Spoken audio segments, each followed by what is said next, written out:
Thank you for joining Canada Today once again, airing on Muslim Network TV. Our series tells stories of everyday Canadian Muslims and Canadian Muslim experiences from across Canada, across the nation.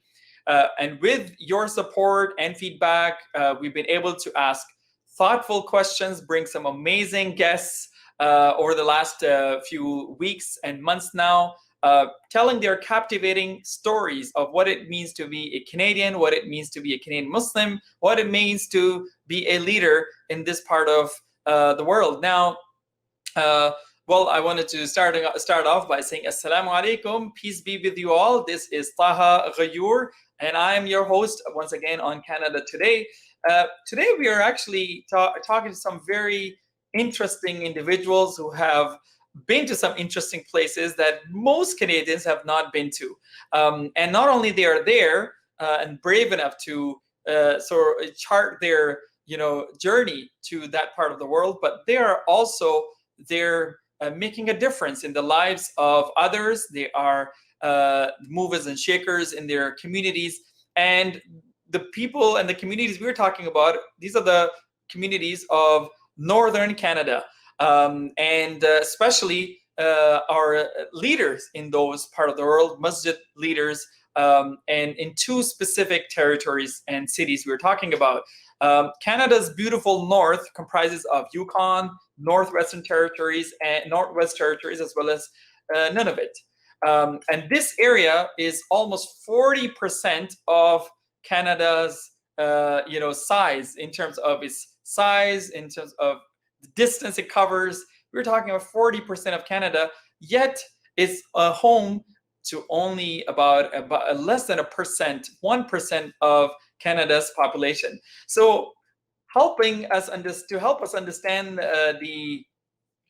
what it's like to be there and the impact on faith and spirituality, we have two visionary, wonderful community developers joining us. And these people are the leaders in their own communities, starting with Nazim Awan. Nazim is the chair of Islamic Center of Yellowknife, and economic development advisor with the Government of Canada. He's also a public servant and an active volunteer in the Yellowknife community.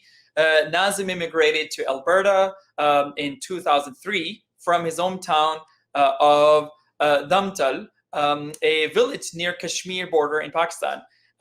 He's earned his master's degree in Pakistan and worked as an economic development officer with the government of Punjab in Pakistan.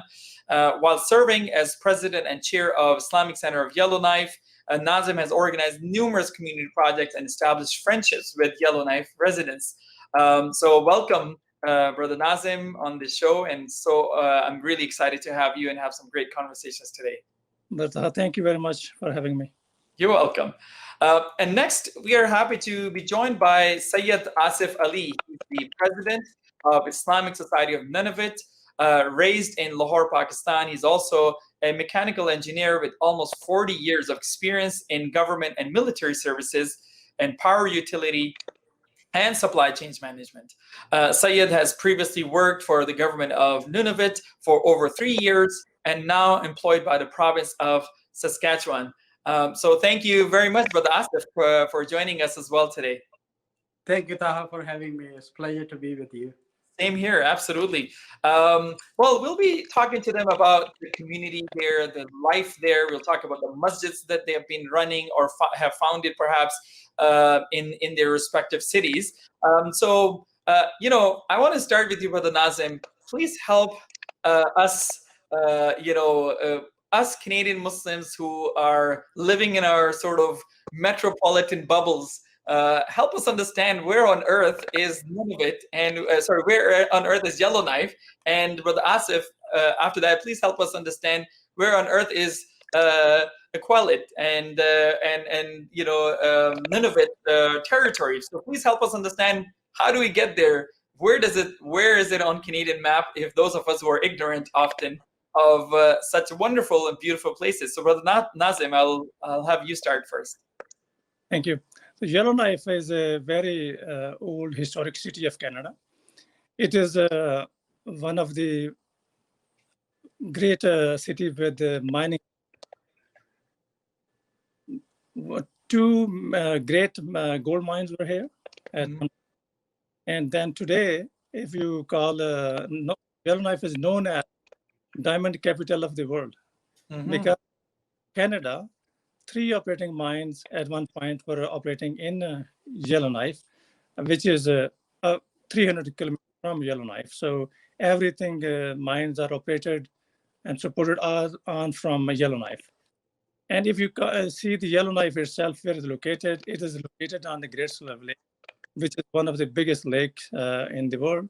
And it is about 1,500 kilometers from Edmonton, 2 hour flight.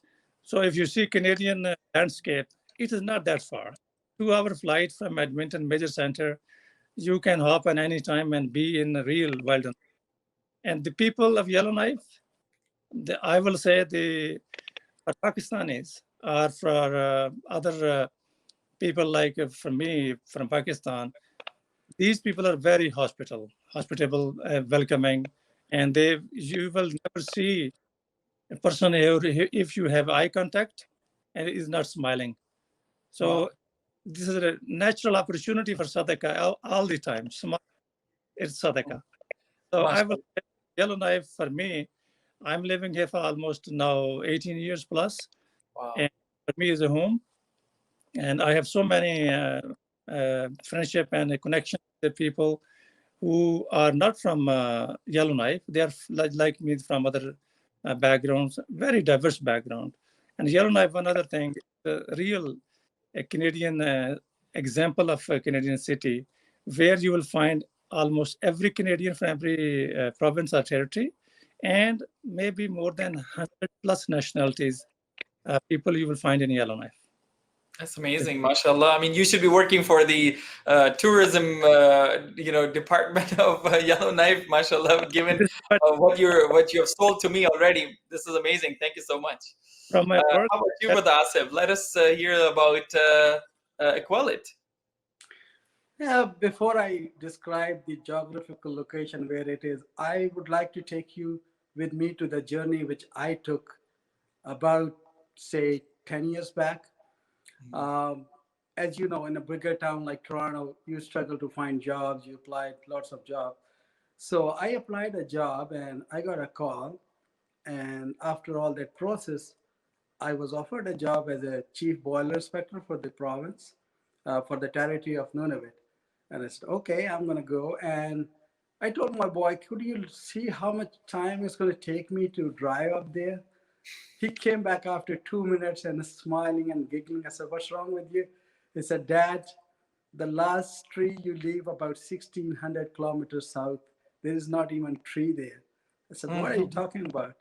So I Googled and I found out the last strip of road is about more than 1,200 kilometers south of where I was given a job. And I said, oh, that's not the place I want to be, right? So, and then my boy said, Dad, don't go there. You know, we are new in Canada and you're leaving family. It's going to be really a big thing for us, you leaving us there. I said, okay. So I have to convince your mom that I don't want to go to that place. So it was Fajr time, I remember. And I went to her. And after her sujood, she was praying. And then she looked at me. I said, yes, what's wrong? I said, I don't want to go there. She said, why? I said, there is no masjid there.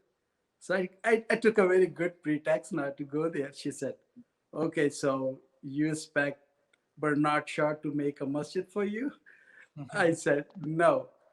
So my background is from military. So we have been posted every time, every 2 years. So she said, take it to another posting. You go there, I'll take care of the kids. And you go and establish a masjid there. So that was my journey there.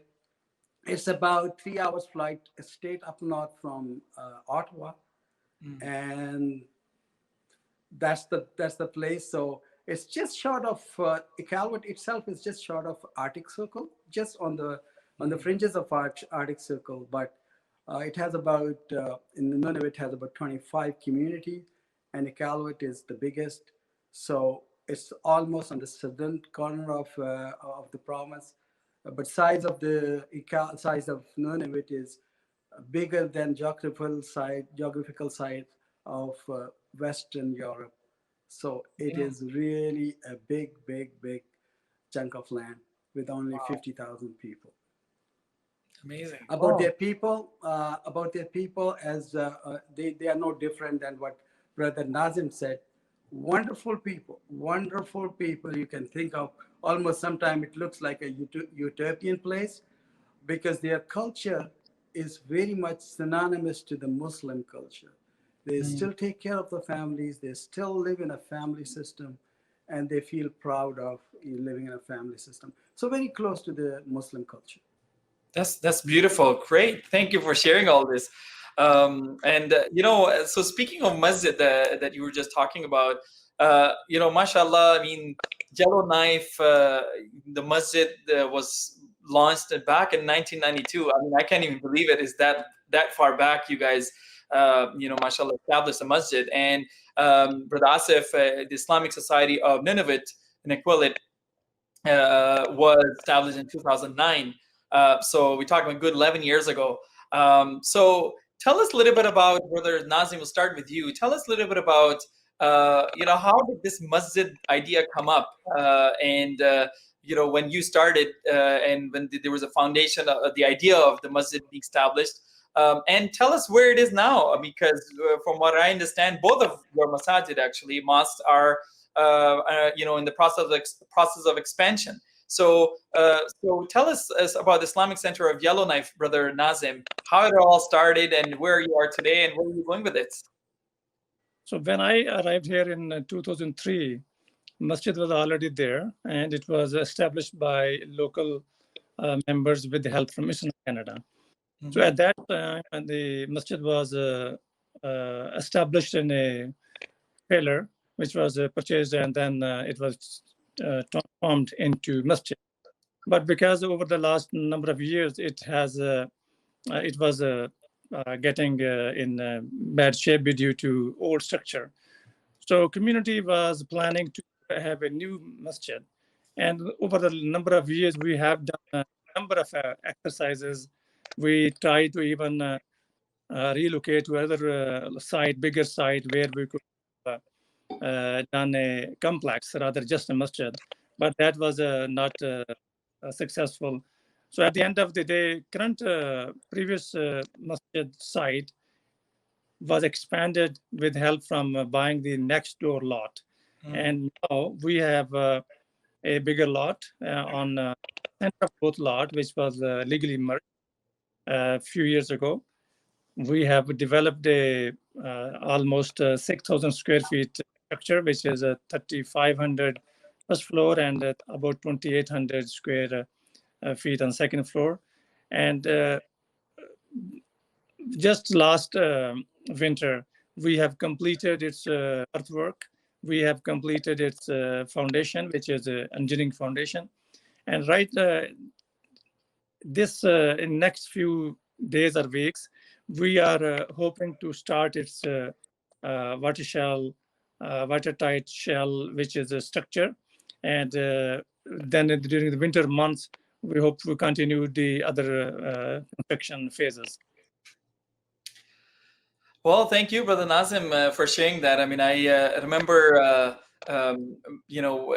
last year, actually, even up until last year, having conversations with you as when I was involved with the ISNA Canada, and we had some very good conversations about the expansion project, and it sounded so interesting and exciting. So I'm very happy that finally we are actually making progress as far as expansion. We had already started tearing down the old building at that time, and it's great to hear this progress. So how many Muslims are you serving there currently, Brother Nazim? I mean, how many Muslims are there in the city of Yellowknife, and how many people actually on a regular basis end up attending or have been attending your mosques? Total population is around, I will say, 400 to 500 maximum. Sometimes we don't have the exact number due to transit community. Some people plan to be here a year, and I know that they end up more than that. But during that time, sometimes they are not able to connect at the right. So, but the number we have for families and the single is around 500. Mm. The best test or litmus test how many people are in the community, that is the Eid. So a number of Eid, we have seen that we have a participation of about 300 to 400 people. They attend Eid gatherings. MashaAllah. That's Yeah, beautiful. this year we're lucky. We had we got permission from the government public health department to hold an outside Eid with Nice. 125 people, adult, and the 12 years and younger, they were on top of that. So it was, we planned to serve about 300 people food, but I think we have a registered number of who attended, but are around 275. And Mm-hmm. the other people who came, sometime came after, some people came even contacted after the event is still going on. So I think we are 400, and our focus is to organize 5 time prayer, Juma prayer. And Mm. before COVID, we were offering regular halakha for girls and boys. A Oh.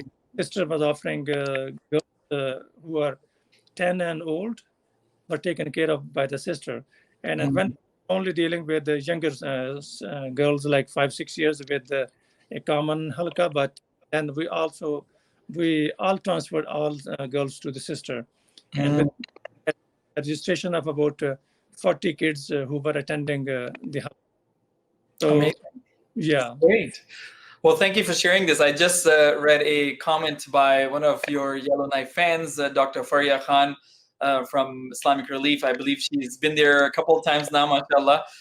So good to see that, there are people who have actually been there and for a good cause. So thank you, Dr. Faria, for sharing that. And yes, Brother Asif, tell us a little bit about the journey to this, the building of this mosque and where it stands today. Very interesting. As I told you, I was specially sent by my family to go and establish mosque. So that was the number one objective for me after my job. So we started up Islamic Society of Nunavut just after I arrived. We established Islamic Society of Nunavut and got it registered with the government of Nunavut.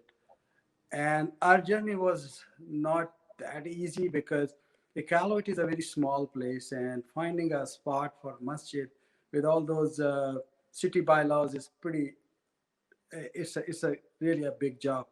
So initially, we have been thinking to have makeshift arrangement and rent something. We have been going through that exercise for almost 3 years without any success. And in the end, I found a spot just in front of church, which was pretty open. And I contacted city, what about this spot? And they said, well, that's not developed. I said, then you should develop it. So they took that into account and then developed. And after that, they offered me, they said, we can't offer you right away. It has to be open for the public for the institutional purpose. So when they announced it, we were the first lucky one to be, reaching them, and we got the lot. So after getting the lot, it's very different than making building anywhere else in Canada because it's a different type of building. You have to dig holes and make the pylons, and over that you make a building. It's almost, if I'm not over exaggerating, making a house on on a moon, right? Because you're really really not connected to the land. You have to be separated. You have to make the poles and everything.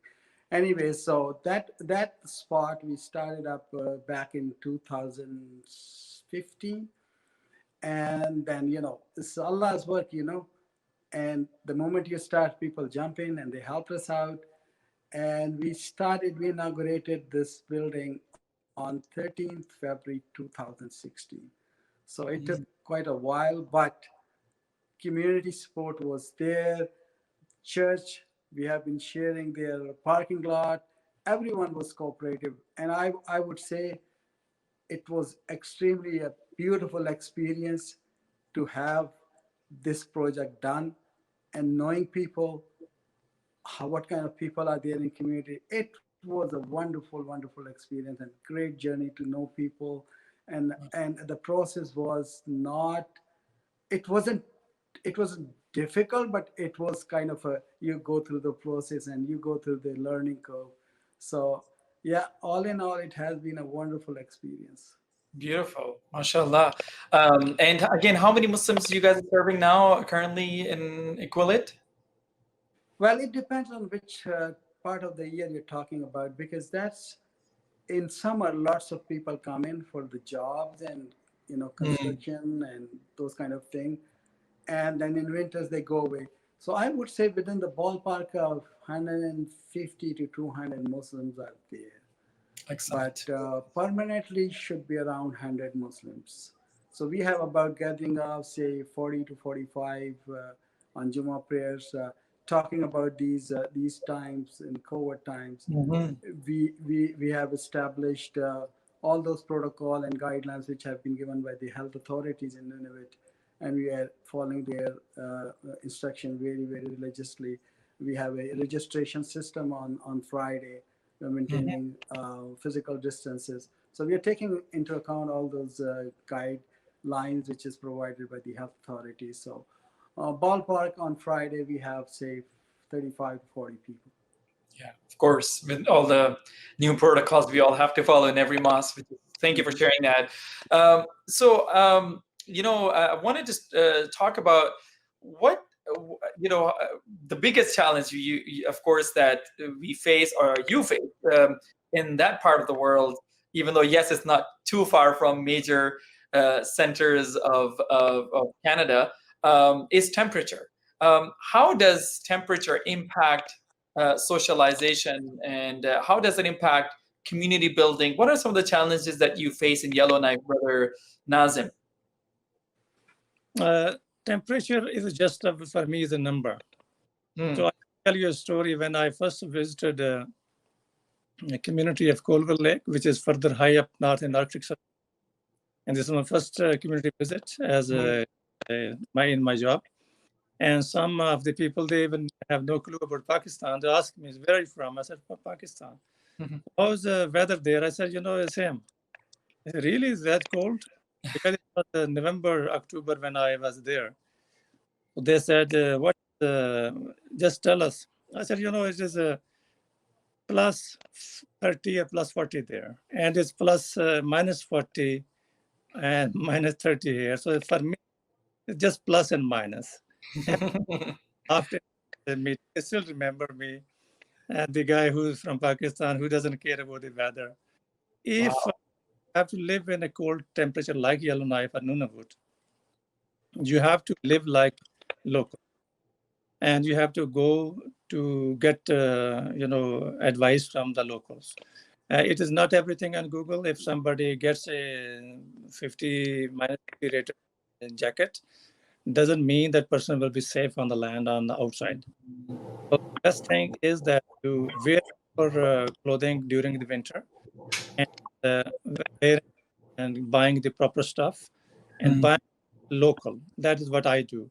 And I recommend people, when you go to store, which is in Yellowknife, there are a number of stores who have history of 50, 60 years plus.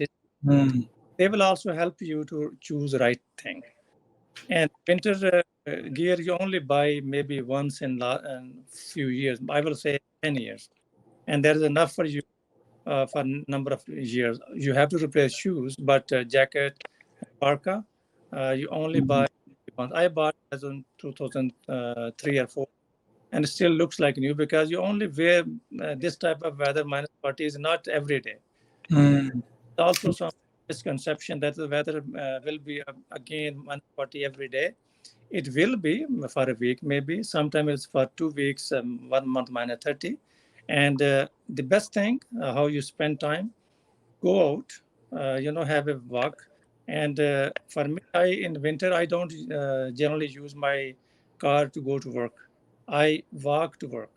And that in summer, I take my vehicle, but in winter, it doesn't make sense. You have to warm up your car for 10 minutes and drive for 3 minutes, and then again. So the best thing, invest in good, proper clothing, and enjoy the weather. Although minus 30, people say you can't enjoy it, but I say, if you have to live here, you have to enjoy. Otherwise, you will run away in just after one winter. Good point. Well, thank you. It's good. Definitely, you've been there for 18 years, then you must have been definitely acclimatized there for sure, and that's the way to do it. So thanks for sharing. How about you, Brother Asif? Our experience is little different than what Brother Nazim said for the reason we are not connected by the land. So there is no road which leads to us. So it's a bit different logistically. But I tend to agree with Brother Nazim that when you wear jacket, if it's minus 30 or minus 5, it's the same. You are there, you got to survive. So for me, it wasn't difficult for the reason I was in the military, so I lived in all kind of weathers. But for general public, it's a challenge. Now, this challenge translate into a logistical problem. We are fortunate to have a food bank running in our masjid with the help of Toronto Muslim Welfare Center. So we have to wait for a warm time so that ship can come in and we bring 2 or 3 containers for the food, which we distribute throughout the year. So we have those kind of challenges, and we can only bring those foods in summers, and that too maybe 1 or 2 ships they come in. So we have kind of those logistical issue, but for now we have very well planned, and we are serving the community every second week. So every second Saturday, we are serving the local community with distribution of the food. We have also aligned ourselves and work with the local food bank. So 1 week they are distributing, and other week we are distributing. And this brings me to share some of this story, which is sometimes really my heart cries for that. In the middle of the week, I get sometime a call. Oh, when is your food day? So I get to know, yeah, they need really food. But since it's a small town, I said, okay, you let me know what is the address. So they tell us the address, and it's such a small city. We arrange to distribute that food in their homes. So that's kind of very satisfying as well. But at the same time, sometimes it is challenging, to serve them, because serving the humanity is serving Allah. So that's our motive. So sometimes it is challenging, but it is rewarding too. Well, thanks for sharing this. And this was really, it's a good segue into what I was going to ask you about next, both of you, is really about the humanitarian efforts that I know both of your communities have been engaged in. And you just talked about the food bank that you do, that you're running in Nunavut. And from what I understand, this is among the only 2 food banks in the entire city. And the fact that you are running one of those 2 food banks and serving the underprivileged is really amazing. And so thanks for sharing that story. Brother Nazim, what kinds of humanitarian effort have you and your organization been involved with in the community? Because I know there have been some amazing efforts that I've come across that you were part of. Share something with us, and really what has been the wider community's reaction to when you go out and serve, and people see Muslims, of course, leading these beautiful efforts. Very good question. Thank you for that. For me, as Brother Asif said, that serving humanity, brothers and sisters in faith, is one part of our humanity. And brothers and sisters in humanity, there is other part.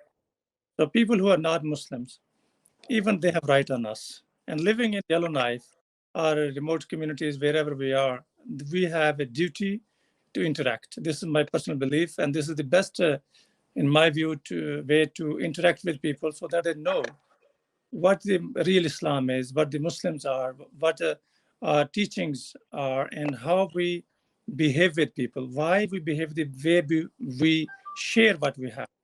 So in the last number of years, what we have done locally, which is almost a constant project, at the Eid al-Adha, when we do the Qurbani, sacrifice, I motivated people at Islamic Center that we should do that here in Yellowknife, because we don't have a facility here. So what we did, we are mostly getting our meat from Edmonton. I talked with the local supplier there and asked him that if he can do Qurbani for us and then ship the meat the way we get our regular meat. So first year we have, I believe, if I'm correct in my memory, we have about 10 or 12 Qurbanis. So we distributed that meat, one-third meat to local food bank. And next year we had more than that. We distributed that to Salvation Army and Women's Shelter. And then next year we have the same.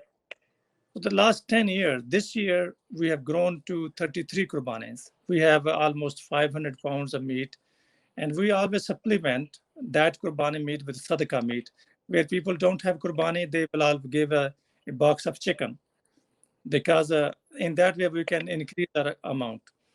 So this year we will be distributing same with Women Shelter, Food Bank, and other our uh, organizations who are working in this humanitarian sector. With that, also we have in the last year, with the help from Sister Frihas, Dr. Frihas, a special interest and help from Islamic Relief, we distributed two schools for all their school children. We distributed school supplies for them. And that included the scientific calculator is almost $150, $125 per piece. We gave to every high school student in those communities.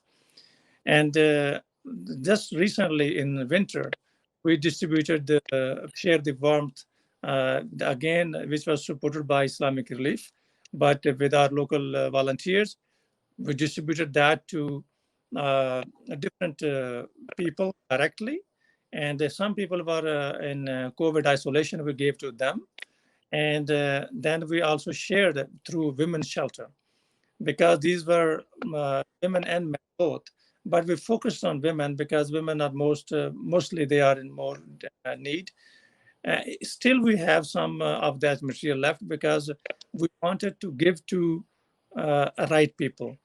And when this year we will again have a campaign where we will at least serve 200 people. We'll give them mitts and some sweater and socks and hats, everything which is needed for winter. And on top of that, we always, whenever there's an opportunity for helping out our local other not-for-profit organizations, we try to help. And if something happens overseas, we always try that we help our other brothers sisters. Like there was a cyclone in Philippines, so Muslim community we raised funds and we gave them a check. It was about I think $1,000 or maybe more than that. Locally, we always try to engage other faith-based organizations where we work together and create a dialogue, share information, and destroy that hatred based on ignorance. Well, thank you for sharing. I mean, both of you actually sharing these experiences of sharing the warmth, sharing food, sharing care packs through your respective masajid and organizations. And so, mashallah, I mean, this is really good to see that despite the fact that you have small communities, you guys are able to have a great impact on the wider society through the civic engagement efforts that you both and your communities have been involved with. This is really wonderful and really heartwarming to actually hear about. How is your relationship, starting with Nunavut, with the officials, with the politicians around you? Are they receptive of the mosque and the place that you are running? And how and what kind of support do you get from the local officials there? That's a very good question, Taha. In fact, Nazim would bear me out. You need to have an entire plan. You need to have a relationship vertically and horizontally both, because we are doing everything for sake of Allah and sake of humanity. So our relationship with the government is extremely cordial. We call them quite often. And with the community, I will just talk about the result. What Brother Nazim talked about, serving people. I'm going to talk about what it translates into. If you remember, there was some incident in a Quebec masjid in February 2017. Just after a few hours, the entire community in Iqaluit gathered around masjid to show us the solidarity. So they were there. They were silent for a few minutes to show their solidarity and their grief. And then we open at the door. Our doors are always open for everyone who wants to come in. So they came into mosque, mashallah, they stayed there, and we briefed them how we prayed, and we made them sit there, and it was a Dhuhr time, and they watched us how we offer our prayers. So alhamdulillah, we got a lot of flowers. There were lots of cards written down that if something is endangering you, we are the first line of defense for you. And I'm so thankful we are in a wonderful place like Canada, where there's so much of diversity and there was so much of acceptance to each other that we were so happy to have those kind of messages outside in the masjid and inside masjid, those flowers, the bouquet. So that solidarity really encouraged us. So the bottom line is we need to serve them. We need to serve irrespective of the religion, race, and creed. So Nice. it results into a lot of breaking those barrier and ice breaking and get to know to each other. And as a result of that, I don't want to specify the events, but there are lots of local people, they are reverting back to Islam. And why? Because their social system is so close to Islam that if they really see us serving them physically, practically with our core of the heart, they really accept us. So we have a wonderful relation upside in in government and those people who are really mover and shaker, and with the community both. So we have Amazing. wonderful. It's great to see that. I mean, very often people in many of communities, especially ethnic communities, religious communities, they begin to work in their silos, and a lot of times they become ghettoized. And actually, this phenomenon we see, of course, a lot in bigger cities, unfortunately, where it should not be happening even. But it's great to see that cities like yours, where smaller communities, but here you guys are so integrated, and having a great, beautiful working relationship that is mutually beneficial, and you are serving them, they're serving you. This is amazing. And how has been your experience, Brother Nazim? And because I know some amazing bridge building work that you have been doing in Yellowknife as well. So please share a little bit about that before we wrap up with a couple more questions. Yeah. So as Brother Asif said, that communication with everybody is key. Is not only with the specific people, government or non-government, but we do. Luckily, we work for the government, so we understand how government works. But this is away from our work. It is not that we can influence what we do and then get benefit of it. The leadership, which is political leadership, like elected MLAs, mayor, councillors, and then ministers, they're always there when we need them. And the officials, like, for example, I will give you just an example of Eid, when we got permission to pray outside. The maximum given permission was about 80 people. So I asked them that we need 150. They said, no, that's too much. So we agreed on 125.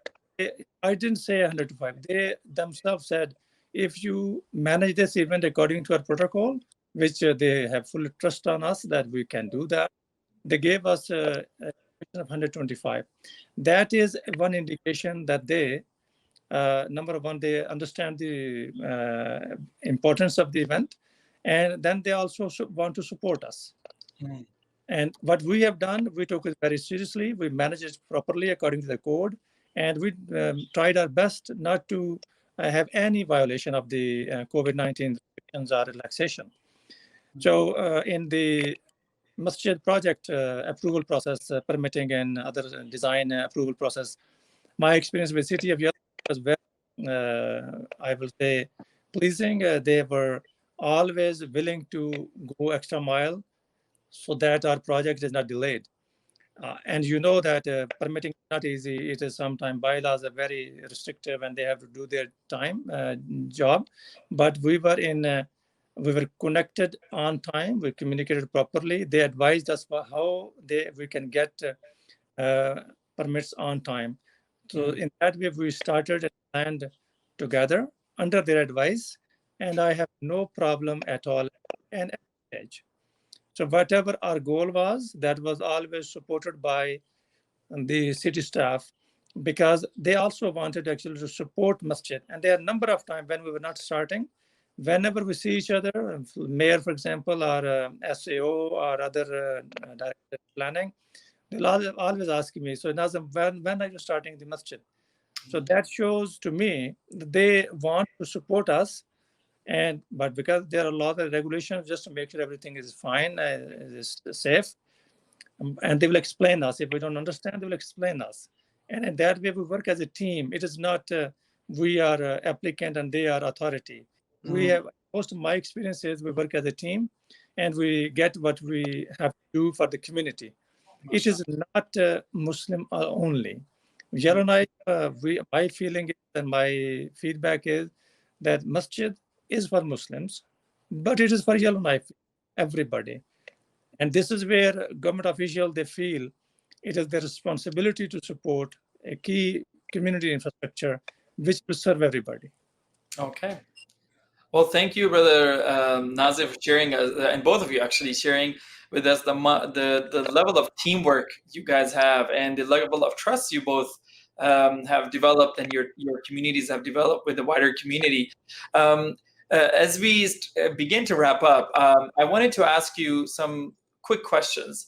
Number one, we'll start with Brother Nazim. I wanted to ask you both, if you were to list top 3 challenges that your local masjid and local community in Yellowknife and Equalit are facing right now, what would those be? The top 3 things that come to your mind without necessarily going into details.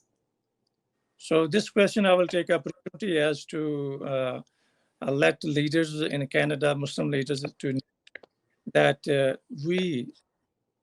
when I say we mean including myself, have to work better to support our Muslim youth. If my experience is that people in our community are teaching their children at their own, online, they're at their own, but I try to get a syllabus, which is a good syllabus for children or halakha. You will not believe me, I was unable to get one. And this day and age, you don't need books which are handheld books. You need electronic digital media support so that the children, they are educated and they are trained, they are given support to learn about Islam, while they have to also understand that the outside forces in school and other outside of home, constantly children are learning. But national organizations in Canada, I think they need to work hard. They should develop something, people like communities like ours, where the children should not be trained by parents only. And that way I feel that is not the right way to raise a Muslim child. It is everybody's responsibility. We should provide an environment and the content first. So I cannot find a content which is really technologically appropriate and age-wise appropriate. Number one. Number two, the perception that Yellowknife is very far or Nunavut is very far, that is a wrong perception.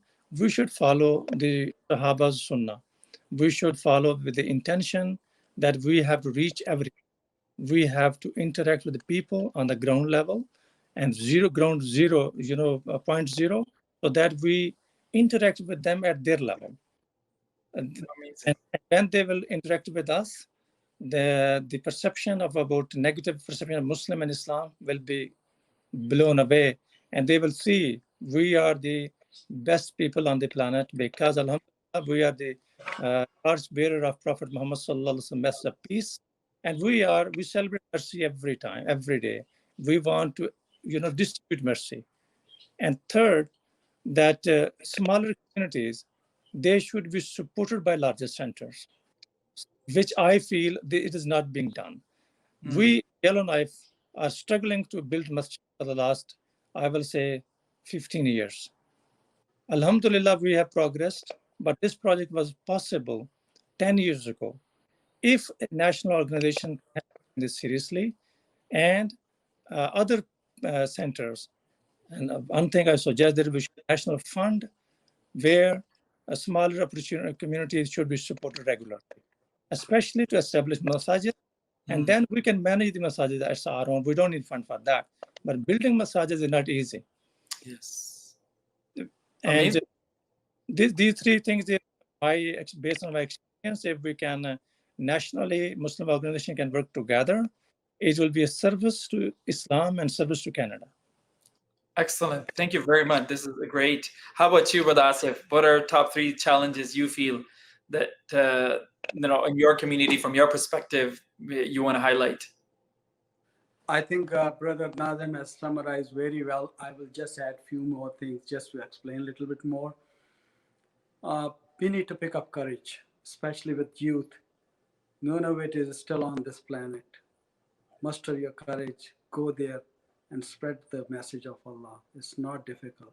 You just have to make a niyyah and everything will fall in its place. I would recommend to youth, go to Nunavut, go to remotest area, because that's our duty to spread the message of Allah. They are waiting to get that message. If that message is not reaching, it's not their fault, it's our fault. We need to muster our courage, go to this community, talk to people. Second thing I want to add is communication. Communicate from your heart, nothing to fear, because we all are doing for the sake of Allah. We are trying to please Allah and serving the humanity. So have a communication at all levels. Be open with the people. They want to know. If they don't tell, I tell you a little bit of story. One of the Inuit guy working in my office, one day he showed up. He said, "Asif, where can I find and learn Arabic?" I said, "This guy in this place asking me Arabic, very strange." I said, "What are you looking?" He said, "I need to read Quran." And I said, "I'm not that knowledgeable, but I can let you meet one of the guys who are more knowledgeable." So I took him to my home on the weekend, and I called one of the Lebanese brother, and we talked about, by the long story short, by the end of the communication and end of the breakfast, he was crying. And he said, "It was here and I didn't know it. And I have been looking all my life." And he said he wants to take a Shahada. And I said, no, hold on. You need to muster yourself. This is a big decision of your life. You have 3-4 days, think over. We'll meet again on Friday. He showed up on Friday. He took Shahada. So the moral of the story is, it's us, we are not communicating. People are looking. They are looking for this message. I would say, just pick up the courage. Be there, talk to people. We can change the whole canvas. That's my message to you. Well, I mean, that's, to be honest, and that's, subhanAllah, I mean, you both are amazing examples of courage that is required for people like you who went out of your ways, as you said, in your case, accidentally, in some cases, not accidentally. Allah put you there, God put you there for a reason, and you guys are pioneers in your area, have done incredible amount of work, which sadly, at times, the wider community does not know about or does not recognize even what it is like to give the kind of sacrifices you both did and your families do and continue to do, and all the people who are living in those places. And that brings me to the last question, and that is, you both have traveled, across Canada. You have lived in bigger cities. You have lived in smaller cities, and now, of course, you have been for quite some time, in the north and on the tundra. What are, I would say, again, 3 things, Brother Nazim, we'll start with you. 3 things that you want to share with the wider Muslim community in Canada who are living in their nice, fancy bubbles of, metropolitan cities of North America. What message would you give in terms of things that you took for granted and we keep taking for granted living in those big cities after you, of course, visited and you lived for so long a life in on the in the north.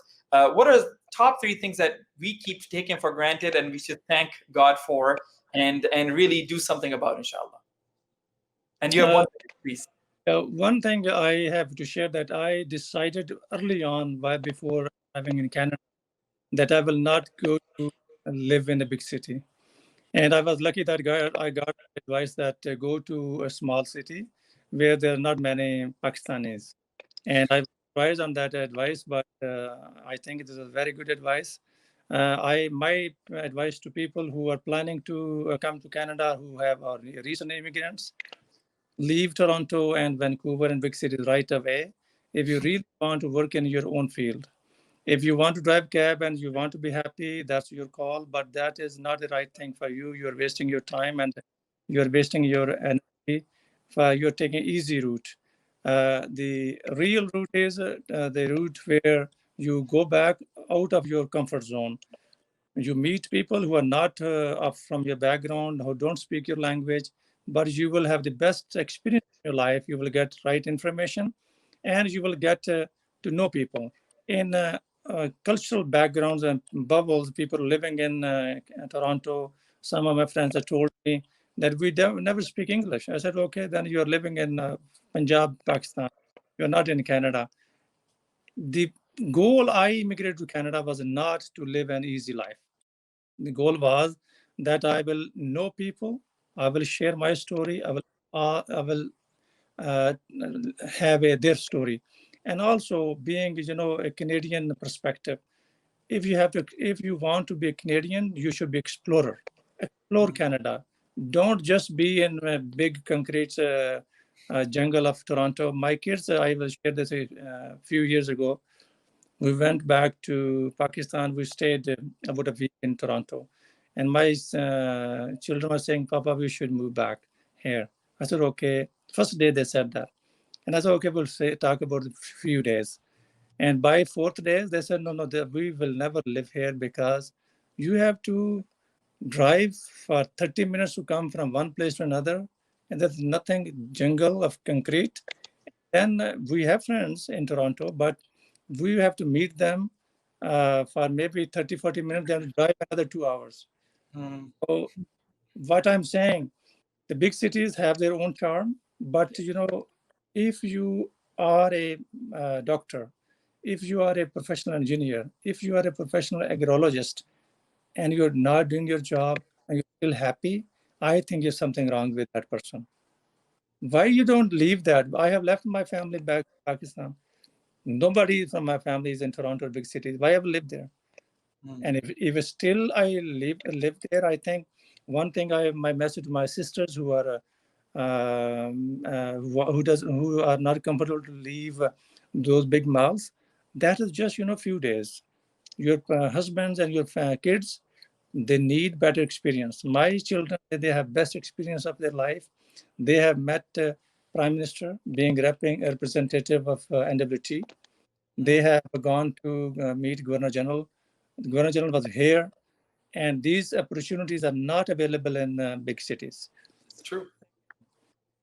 That Okay. you mentioned three things I forgot already. That's good enough. That's good enough. Appreciate it. We're running out of time. How about you, with Asif? I will substantiate what Brother Nazim said. Get out of your comfort zone. I say I was immigrating to Canada the day I left Toronto because till the time I was in Toronto, I felt the same hassle which I left behind. The moment I left Toronto and went to Calvert, that was my first day of immigration. There are lots of opportunity out there. There is sometime you always, because you know someone in Toronto or Calgary, so you land up there and stuck up there forever. As Brother Nazim said, if you want to find your professional job, there are out there lots of jobs in a smaller town, a smaller city. And at the back of it, we should also think we are a message carrier. We need to spread message of Allah in all nooks and corners. And when we travel, I give you an example how Nunavut looks like. I've been to the farthest place on Nineveh, that's place known as Alert. It's a military base. I was there for my professional job. There you have to comprehend what I'm saying. 5 months and 15 days of 24 hours day, and 5 months and 15 days of 24-hour night. Allah has made those places. See the blessings of Allah, what you have with you. We always keep complaining. Such a beautiful, I was right there when the days were transit into, and the night were transiting into day. I was there in the initial days of February. It takes only 15 days from 24 hours of night to 24 hours of day. Just comprehend what I'm saying. So go and Allah has told you, travel all around, see His blessing and spread the message of Allah. And I can tell you the youth, and I can tell you because I got 25 postings in my life being in military. And every posting I said, what the hell is this? But it turned out to be the most beautiful. Every time I moved, I had a new blessings, I had a new opportunities, I have a new neighbors, new colleagues. So as Brother Nazim said, move around. There is a blessing all over the world. It's not, stick to bigger cities. So go out and see and spread the message of Allah. That's my two things I can think of. Awesome. Thank you so much. Awesome. How can Muslims living in other parts of Canada, other bigger cities, can they support the Muslim community of Yellowknife, Muslim community of Kualit?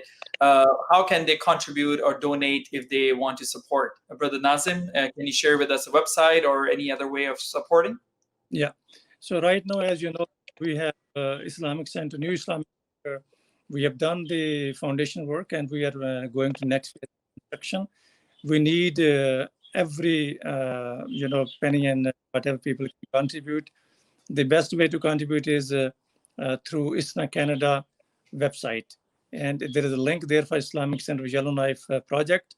I suggest you donate there, and you can also transfer direct cash interact transfer to ISNA Canada, and that is also on their website. I prefer and I encourage people to always use electronic means. Cash donations I discourage extremely, and I encourage people to donate.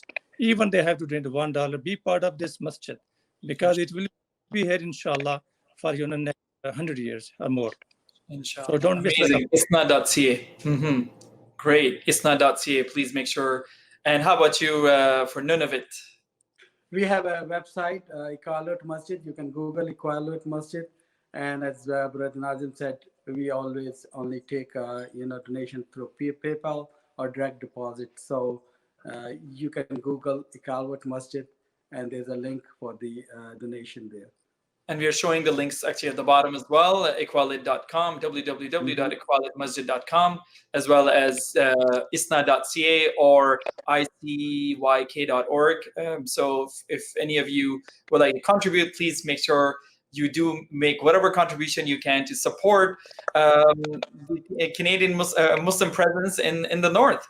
So with that, folks, first of all, I want to thank Brother Sayyid Asif Ali, as well as Brother Nazim Awan for your time and for sharing your inspirational experience today. But that's really, really amazing to hear from you today, and we hope to hear about your experiences in the near future again, inshallah, on Canada Today Show. So thank you for being with us today.